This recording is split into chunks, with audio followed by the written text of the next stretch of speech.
for the Titanic. No other ship has captured the imagination as powerfully as the Titanic.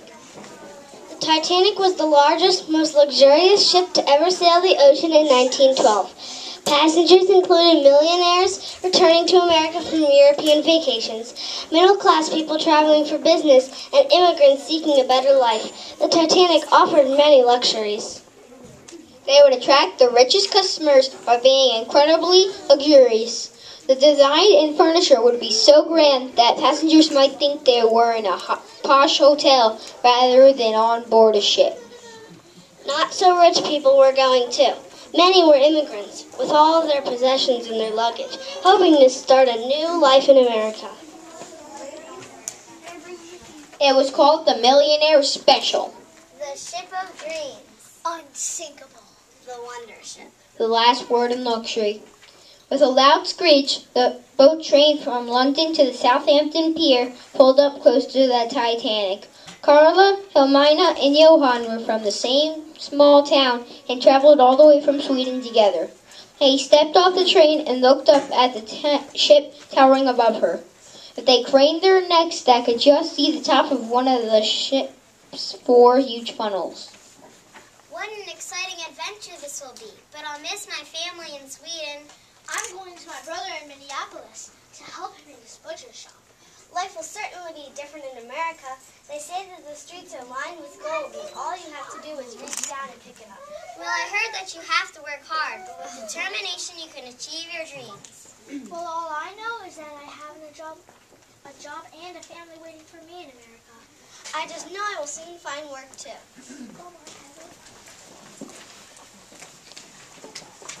How big was the Titanic? The Titanic was more than 882 feet long. That's the length of 22 buses lined up end to end. It was the largest movable object in the world. The Titanic was like a floating palace. There were elegant restaurants, Turkish baths, and a swimming pool. Each class had separate rooms, lounges, and eating areas. At last, the Titanic was ready to set sail from England, teeming with more than 1,000 passengers. Crowds on the dock waved flags and handkerchiefs. Some were cheering while others were shouting, "Good luck, Titanic!" As soon as she got on board, 13-year-old first-class passenger Lucille Carter set off to explore the Titanic. Being a first-class passenger, Lucille could go to all the exciting places that were off limits to the second and third-class passengers. She wanted to see the pool first. It was one of the first pools ever on a ship. They could use the gymnasium and squash court. Other first-class amenities included ornate steam rooms called Turkish baths. She was so busy looking at all the beautiful scenery, she was not paying attention to where she was going. Be careful when you're walking. You almost tripped over that chair. I'm so sorry. Is that a dog you have in your room? I didn't know you could bring dogs on board. Yes, there are a number of dogs down by the canal, and you can go see them every day. Someone brought surprise chickens and roosters and even a pet pig. Wow. I love animals. You can be sure I'll be visiting them every day. Seems like the Titanic does have even a museum. Second-class passengers were delighted with their cabins. They were as luxurious as first class on many other ships. The cabins were small but comfortable with up to 4 bunk beds screened by curtains. There was a mahogany cabinet with a mirror, wash basin, and tap for cold water. Second-class passengers also had an open boat deck to walk on.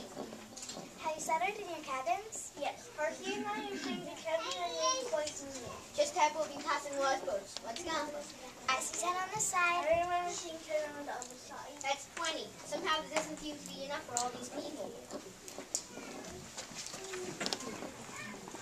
Steerage was another name for third class. The Titanic carried 706 third-class passengers.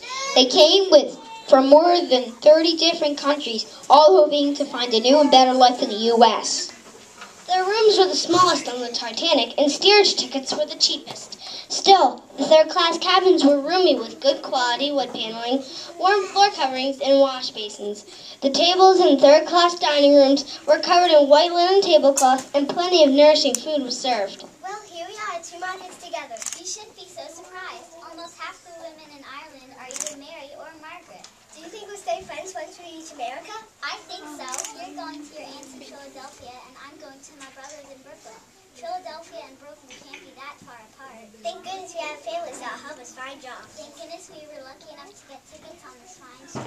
Once on board, two of the second-class passengers, who were sisters, soon became fast friends with another second-class passenger. They discovered they are all school teachers traveling on vacation to America. What guy I'm going to be seated at your dining table? I could ask for more beautiful surroundings and love your company. We are the fortunate ones. Dinner tonight was very tasty. I love the curry chicken and lamb with mint sauce. And the pianos playing while we ate was such a nice touch. This was the first time I ever got to try the new American dessert, ice cream. I must say it's quite delicious. You can have as much as you like when we reach New York in a few days. I understand that Captain Smith is trying to break the transatlantic records between Europe and New York. Well, I hope it's not over too soon.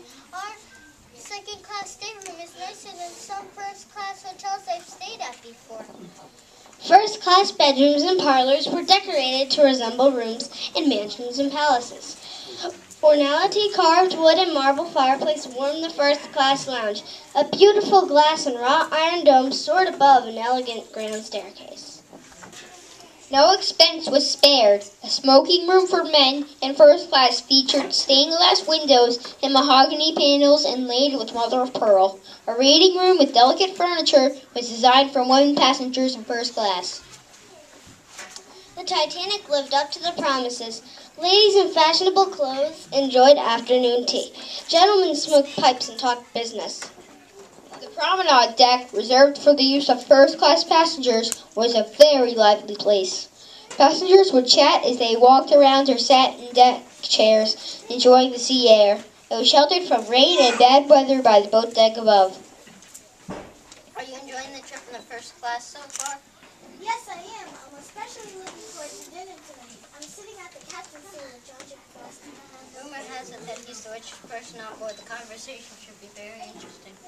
I understand that the shop is a valet, a maid, a nurse, and his favorite dog named Kitty. In third class, two large public rooms flanked either side of the main stairways leading down to the steerage cabins. A smoking room for men and a general room for all. Some played harmonicas, fiddles, Irish bagpipes, and small drums. Others sang or danced. Steerage passengers shared fun together despite their language differences. Every evening, the passengers gathered in the general room to play music, sing, dance, and talk excitedly about their future in the U.S.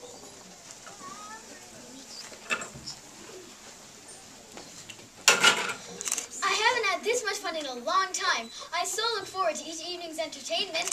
I never thought I had the opportunity to find my bagpipes on board, and here I am playing every night. Don't take too long a break. My legs are ready to start dancing again. I see the drummer and the fiddle player are starting to tune up. Let's go. For first-class passengers, dinner on the Titanic was a grand occasion. They dressed elegantly for dinner, with the men all wearing identical black tailcoats and white bow ties. The ladies wore expensive gowns and their finest jewelry. Dinner could last several hours and had up to 11 courses, each served with a different wine. Passengers could enjoy everything from a first course of oysters to a dessert of chocolate-painted eclairs.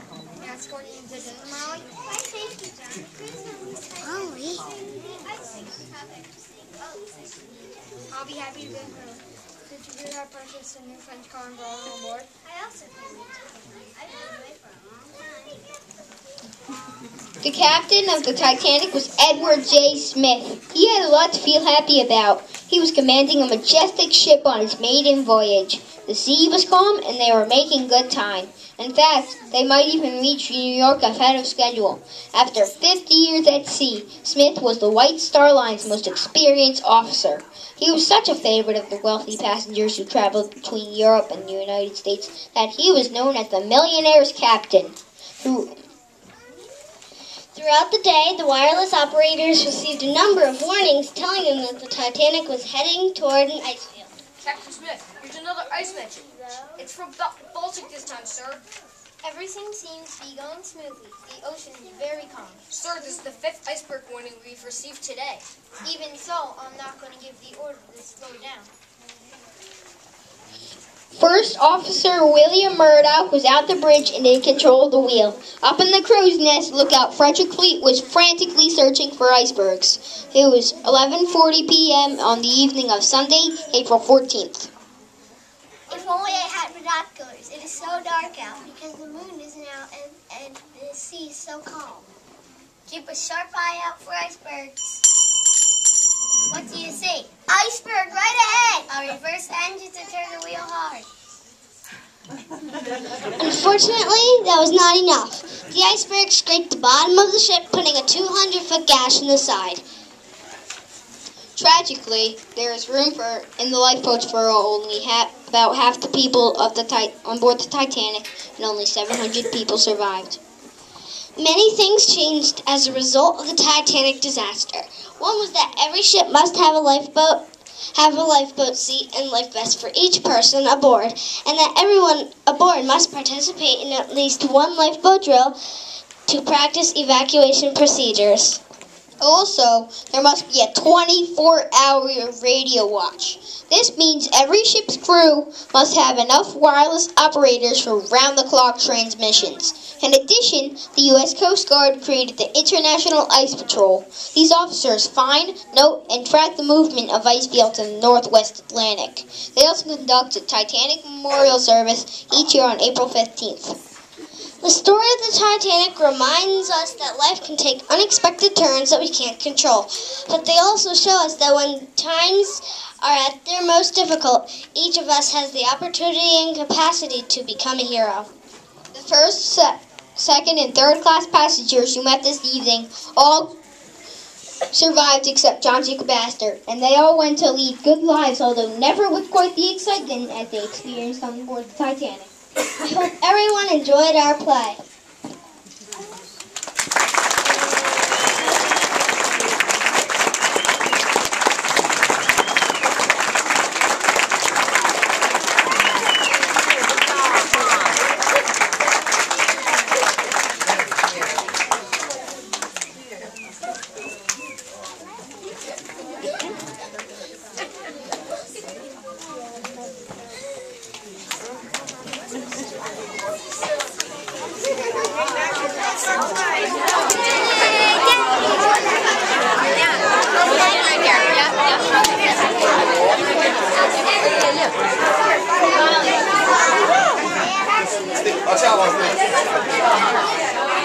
Austin.